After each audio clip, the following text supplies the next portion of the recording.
Good morning, student. I am Dr. Sarita Khandelwal, Assistant Professor from Chemistry Department of JDB Government Girls College. Student, जैसा कि आपको पता है कि हम बीएससी पार्ट सेकंड की लास्ट यूनिट जो कि नाइट्रोजन कंटेनिंग कंपाउंड्स है उसकी स्टडी कर रहे हैं। हम उसका एक लेक्चर ले चुके हैं, आज उसका सेकंड लेक्चर है। आज के लेक्चर में सबसे पहले हम नाइट्रो एरीन बनाने के कुछ स्पेसिफिक मेथड्स देखेंगे और फिर नाइट्रो एल्केन की केमिकल रिएक्शंस देखेंगे कि वो किस प्रकार की केमिकल रिएक्शंस देते हैं। तो स्टार्ट करते हैं आज का लेक्चर, जिसमें सबसे पहले हम दो मेथड्स देखते हैं जो कि स्पेसिफिक है for the synthesis of nitro arenes. पहला मेथड है बच्चों एमिनो यौगिकों के सीधे ऑक्सीडेशन के द्वारा। कई बार क्या होता है कि सीधे है ना नाइट्रीकरण या नाइट्रेशन पॉसिबल नहीं होता है, उस स्थिति में ये मेथड काम में लिया जाता है। एमिनो जो कंपाउंड्स होते हैं उन पर अगर पर एसिड के साथ ऑक्सीडेशन कराया जाता है तो जो NH2 ग्रुप है वो NO2 समूह में परिवर्तित हो जाता है। मतलब हम एमिनो यौगिक से सीधे नाइट्रो ग्रुप का एडिशन तो हम नहीं कर सकते हैं, लेकिन हम एमिनो ग्रुप का ऑक्सीडेशन NO2 ग्रुप में कन्वर्ट करके भी नाइट्रीकरण करवा सकते हैं। फॉर एग्जांपल ये है पैरा नाइट्रो एनिलीन, इसमें ये NH2 ग्रुप है। जब पर एसिड जैसे कि पर सल्फ्यूरिक एसिड से इसकी रिएक्शन कराई जाती है तो NH2 ग्रुप पहले NO ग्रुप में और फिर नाइट्रिक एसिड की प्रेजेंस में NO2 ग्रुप में परिवर्तित हो जाता है। तो आप देख रहे हैं कि किस प्रकार पैरा नाइट्रो एनिलीन पहले पैरा नाइट्रोबेंजीन फिर पैरा डाई नाइट्रोबेंजीन में कन्वर्ट हो रहा है। बच्चों, बेंजीन जो है उसका हम सीधे नाइट्रेशन नहीं करवा सकते हैं, लेकिन यदि हम पैरा नाइट्रो एनिलीन ले तो हम पैरा डाई नाइट्रोबेंजीन का निर्माण कर सकते हैं। तो ये मेथड कब उपयोगी है? जब सीधे नाइट्रेशन पॉसिबल नहीं है तो आप क्या करेंगे, एमिनो ग्रुप के ऑक्सीडेशन से नाइट्रो कंपाउंड्स का निर्माण करेंगे। ये मेथड नाइट्रो एरिन्स बनाने का फर्स्ट मेथड है। अब हम नेक्स्ट मेथड देखते हैं डाई एजोनियम सॉल्ट के सब्स्टिट्यूशन या रिप्लेसमेंट के द्वारा। तो इसमें क्या होता है कि आप है ना कोई नाइट्रो कंपाउंड लेते हैं, अमीनो कंपाउंड लेते हैं, अमीनो एरिन्स लेते हैं। देखिए ये है पैरा नाइट्रो एनिलीन, वो हमने ऊपर भी लिया था। अब NaNO2 क्या करता है, डाई एजोटाइजेशन करवाता है NH2 ग्रुप को N2 प्लस N2 प्लस में बदल देता है, मतलब डाइजोनियम सॉल्ट में इसको बदल देता है। और HB4 लेते हैं तो हमें इस प्रकार का डाइजोनियम सॉल्ट मिलता है। तो सबसे पहले क्या होता है, पैरा नाइट्रो एनिलीन को हमने NaNO2 प्लस HB4 की सहायता से हमने इस प्रकार के डाइजोनियम सॉल्ट में कन्वर्ट किया। फिर ये जो डाइजोनियम सॉल्ट आपका बना है इसकी जब रिएक्शन हम NaNO2 और कॉपर से करवाते हैं तो हमारा जो ये वाला समूह है वो NO2 ग्रुप से रिप्लेस हो जाता है और आप देख रहे हैं पैरा डाइनाइट्रोबेंजीन आपको मिल रहा है। तो इसमें क्या किया कि NH2 जो ग्रुप है उसको आपने पहले डाइएजोनियम ग्रुप में कन्वर्ट किया फर्स्ट स्टेप में, और जो डाइएजोनियम सॉल्ट आपको मिल रहा है वो उसको आपने NaNO2 और कॉपर की प्रेजेंस में NO2 में कन्वर्ट कर दिया। तो इसलिए यहाँ पे चूँकि डाइएजोनियम ग्रुप का रिप्लेसमेंट हो रहा है, इसलिए हम कह सकते हैं कि इस रिएक्शन में डाइएजोनियम सॉल्ट या ग्रुप के रिप्लेसमेंट के द्वारा हमें नाइट्रो कंपाउंड्स या नाइट्रो एरिन्स प्राप्त हो रहे हैं। तो बच्चों ये दो मेथड थे जो कि स्पेसिफिक मेथड थे for the synthesis of nitro arenes. First method था एमिनो यौगिक के सीधे ऑक्सीकरण के द्वारा या डायरेक्ट ऑक्सीडेशन ऑफ एमीन्स, इसमें एमीन्स का ऑक्सीडेशन कराया जाता है एमिनो ग्रुप का। और दूसरा मेथड था डाइएजोनियम ग्रुप के रिप्लेसमेंट के द्वारा नाइट्रो एरिन्स का निर्माण। अब हम स्टार्ट करेंगे नाइट्रो एल्केन की केमिकल रिएक्शंस कि नाइट्रो एल्केन कौन कौन सी केमिकल रिएक्शन देते हैं। फर्स्ट है एसिडिक नेचर। बच्चों आपको पता है कि जो NO2 ग्रुप है वो काफ़ी इलेक्ट्रॉन विड्रॉइंग होता है। इसके इस इलेक्ट्रॉन विड्रॉइंग नेचर के कारण ये जिस कार्बन से जुड़ा होता है उसके हाइड्रोजन होते हैं वो एसिडिक नेचर के हो जाते हैं। या मैं ये कहूँ कि NO2 जिस कार्बन से जुड़ा है उसे हम अल्फा कार्बन कहेंगे, और अल्फा कार्बन के हाइड्रोजन है वो एसिडिक नेचर के हो जाएंगे। इसीलिए है ना, इनमें एसिडिक नेचर पाया जाता है। अब जैसे कार्बन है उस पे जैसे जैसे सब्स्टिट्यूशन बढ़ता जाएगा, अब देखिए यहाँ पे इसकी पीके वैल्यू ज़्यादा है तो ये लेस एसिडिक है, जबकि ये मोर एसिडिक है। तो जैसे जैसे जैसे जैसे अल्फा हाइड्रोजन की संख्या कम होती जाएगी, आप देखिए नाइट्रोमेथेन में अल्फा हाइड्रोजन की संख्या कितनी है, 3, यहाँ पे कितनी है, 2, और यहाँ पे कितनी है, 1। तो अगर मैं इनमें कंपैरिजन पूछूं कि सबसे ज़्यादा एसिडिक हाइड्रोजन कौन सा है, तो ये जो है 2 नाइट्रोप्रोपेन, इसका पीके वैल्यू सबसे कम है, तो इसकी एसिड स्ट्रेंथ सबसे ज़्यादा होगी। तो अल्फा हाइड्रोजन की संख्या जितनी कम होती है उनका एसिडिक स्ट्रेंथ उतना बढ़ जाता है।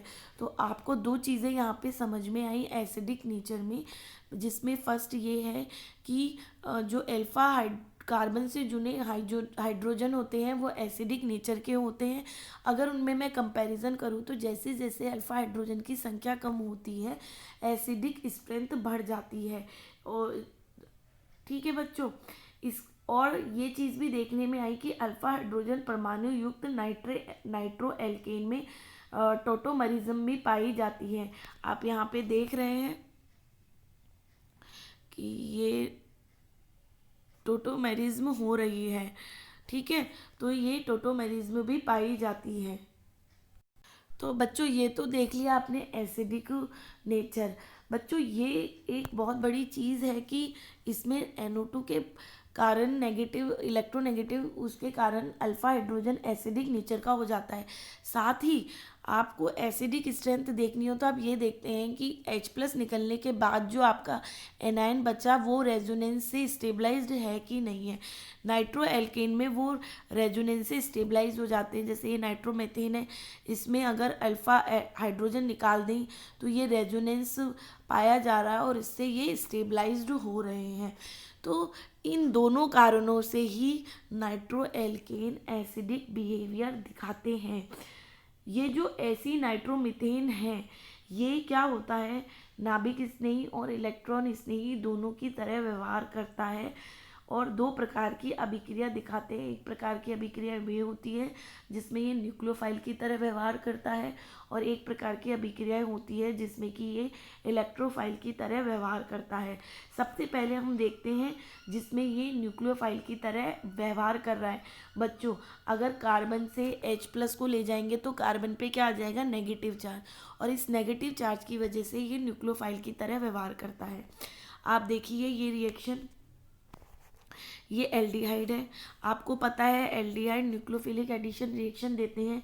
ये क्या हुआ आपका नाइट्रो इनोलाइट सॉल्ट, क्योंकि यहाँ पे आप देख रहे हैं कि कार्बन से H+ चला गया है और ये एक कार्बेनाइन की तरह व्यवहार करता है, और आपको पता है कि जो कार्बेनाइन होते हैं वो क्या होते हैं, न्यूक्लियोफाइल। तो इसका अटैक इस एल्डिहाइड पे होगा और बीटा नाइट्रो एल्केनॉल बन रहे हैं। ये एक एल्डोल रिएक्शन के समान ही रिएक्शन होती है, बस ये होता है कि ये जो नाइट्रो ग्रुप है, नाइट्रो कंपाउंड है, ये न्यूक्लियोफाइल की तरह काम करते हैं और एल्डिहाइड पर अटैक कर रहे हैं। आप आसानी से ये रिएक्शन करवा सकते हैं। आपको पता है बच्चों की जो एल्कीन होती है जिससे कि इलेक्ट्रॉन विड्रोइंग ग्रुप जुड़ा हुआ रहता है, फॉर एग्जांपल ये अल्फ़ा बीटा अनसेचुरेटेड एल्कीन आपको दिख रही है, ये मैंने पहले भी पढ़ाया था। ये न्यूक्लियोफिलिक एडिशन रिएक्शन देती है, ये इसके -R की इफेक्ट की वजह से ये इलेक्ट्रॉन डेफिशिएंट हो जाती है और इस पर न्यूक्लियोफाइल अटैक करता है।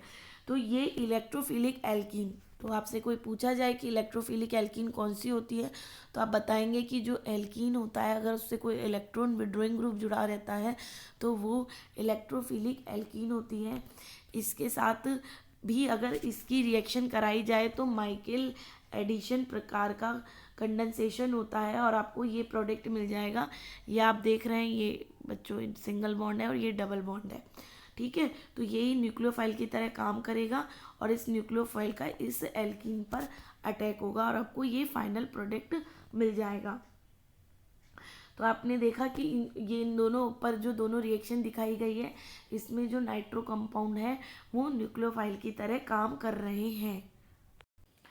बच्चों, अब हम वो रिएक्शन देखते हैं जिसमें ऐसी नाइट्रो डेरिवेटिव्स हैं वो इलेक्ट्रोफाइल की तरह काम करते हैं। तो ये देखा गया कि जब इन कंपाउंड्स का जो जल अपघटन कराया जाता है या सेल्फ कंडेंसेशन कराया जाता है, तो उसमें जो कार्बन है वो इलेक्ट्रोफाइल की तरह काम करता है। फॉर एग्जांपल, आप देख रहे हैं कि जो नाइट्रो एल्केन है उसका जल अपघटन करवाया तो हमें कीटोन मिला और ये सेल्फ कंडेंसेशन प्रोडक्ट मिला। तो जल अपघटन कराने पर आपको एक तो सेल्फ कंडेंसेशन प्रोडक्ट मिलता है और एक कीटोन मिला। तो ये जो क्रिया है, अभिक्रिया है, ये इनके इलेक्ट्रोफिलिक नेचर को बताती है। इसमें कार्बन क्या करता है, इलेक्ट्रोफाइल की तरह काम करता है। हम इसे मैकेनिज्म से और अच्छे से समझने की कोशिश करते हैं। बच्चों, इस मैकेनिज्म को ध्यान से समझना। इस मैकेनिज्म में समझ में आएगा कि किस स्टेप में कार्बन इलेक्ट्रोफाइल की तरह काम कर रहा है। बच्चों, सबसे पहले एसिड बेस रिएक्शन होती है। OH माइनस एक बेस की तरह काम करता है। ये अल्फा हाइड्रोजन को एब्स्ट्रैक्ट कर लेगा और इस तरह से आपका एक इंटरमीडिएट बन जाएगा। कार्बन पे नेगेटिव चार्ज आएगा, नेगेटिव चार्ज मूव करेगा और ऑक्सीजन पे नेगेटिव चार्ज आ जाएगा। इस इंटरमीडिएट में देखिए नाइट्रोजन और कार्बन के बीच में डबल बॉन्ड है। नाइट्रोजन पे पॉजिटिव चार्ज है और दोनों ऑक्सीजन पे नेगेटिव चार्ज है। जब इसकी हाइड्रोलाइसिस कराई जाती है इस इंटरमीडिएट की, तो दोनों जो ऑक्सीजन माइनस है उससे H+ जुड़ जाते हैं और आपको ये प्रोटोनेटेड इंटरमीडिएट मिल जाता है। अब आप देखिए, जो वाटर मॉलिक्यूल है ये तो बेस की तरह काम कर रहा है या न्यूक्लियोफाइल की तरह, और कार्बन यहाँ पे इलेक्ट्रोफाइल की तरह काम कर रहा है। तो आई बात समझ में, कार्बन क्या कर रहा है, इलेक्ट्रोफाइल की तरह काम कर रहा है। और इस वाटर मॉलिक्यूल ने इस कार्बन पे अटैक करा तो आपको ये इंटरमीडिएट मिलेगा। चूँकि आपको पता है कि ऑक्सीजन पे पॉजिटिव चार्ज ज़्यादा देर नहीं रह सकता है, -H+ हो जाएगा और आपको डीप्रोटोनेशन के बाद ये इंटरमीडिएट मिल जाएगा। अब ऑक्सीजन और हाइड्रोजन के बीच का बॉन्ड इस तरह से शिफ्ट करेगा और आपको कीटोन फाइनल प्रोडक्ट के रूप में मिल जाएगा।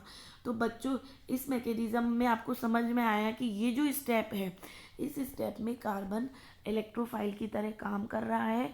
कार्बन और नाइट्रोजन के बीच में डबल बॉन्ड जनरेट हो जाता है और नाइट्रोजन पे पॉजिटिव चार्ज होता है।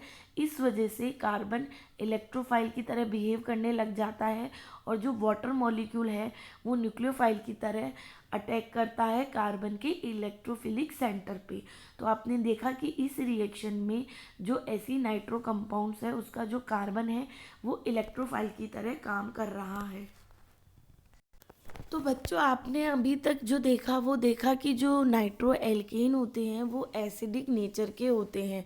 बच्चों, नाइट्रो एल्केन के विपरीत जो नाइट्रो एरीन होता है उसमें अल्फा हाइड्रोजन परमाणु प्रेजेंट ही नहीं होता है। इस वजह से उनमें एसिडिक नेचर नहीं पाया जाता है, क्योंकि आपको पता है नाइट्रो एरीन जैसे कि C6H5NO2, इसमें जो NO2 है जिस कार्बन से जुड़ा है, अल्फा कार्बन हाइड्रोजन है ही नहीं, तो वहाँ पे एसिडिक नेचर नहीं पाया जाता है।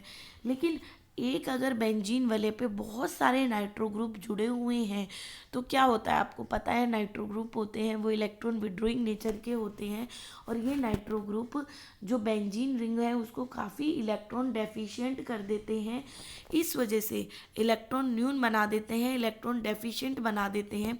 इस वजह से ये जो अगर बेंजीन पे 3 नाइट्रो ग्रुप जुड़े हुए रहते हैं तो बेंजीन रिंग इतनी इलेक्ट्रॉन डेफिशिएंट हो जाती है कि ये NaOH NaOCH3 जैसे बेसिस या मेसिटिलाइन जैसे इलेक्ट्रॉन रिच कंपाउंड्स के साथ एडिशन कंपाउंड्स का निर्माण करती है या एडिशन कॉम्प्लेक्स का निर्माण करती है, जिन्हें चार्ज ट्रांसफ़र कॉम्प्लेक्स कहा जाता है। फॉर एग्जांपल, ये ट्राई नाइट्रो आप बेंजीन देख रहे हैं, जब इसकी NOH से क्रिया कराई जाए तो हमें ये एडिशन कॉम्प्लेक्स मिलता है जो कि गहरे रंग का होता है, क्योंकि ये चार्ज ट्रांसफ़र कॉम्प्लेक्स होते हैं। इसी प्रकार आप देखें कि ट्राई नाइट्रो बेंजीन की रिएक्शन मेसिटिलीन से कराते हैं।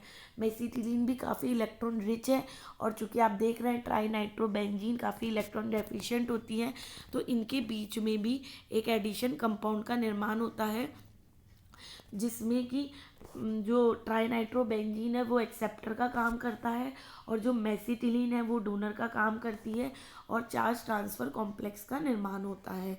तो ये जो आपने देखा कि जो नाइट्रोएरीन है वो एसिडिक बिहेवियर तो नहीं दिखाते हैं, लेकिन अगर बहुत ज़्यादा नाइट्रो कंपाउंड्स प्रेजेंट हो तो वो इतने इलेक्ट्रॉन डेफिशिएंट हो जाते हैं कि वो चार्ज ट्रांसफ़र कॉम्प्लेक्स का निर्माण करते हैं।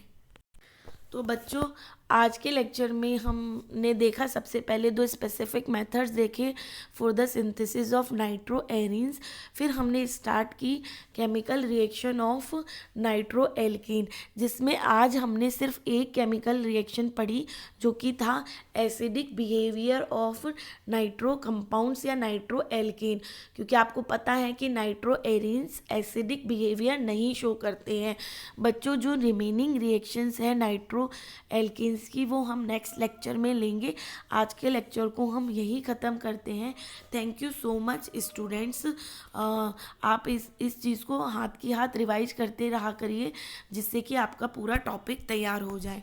तो स्टूडेंट्स, आज का लेक्चर यही ख़त्म करते हैं। Thank you so much.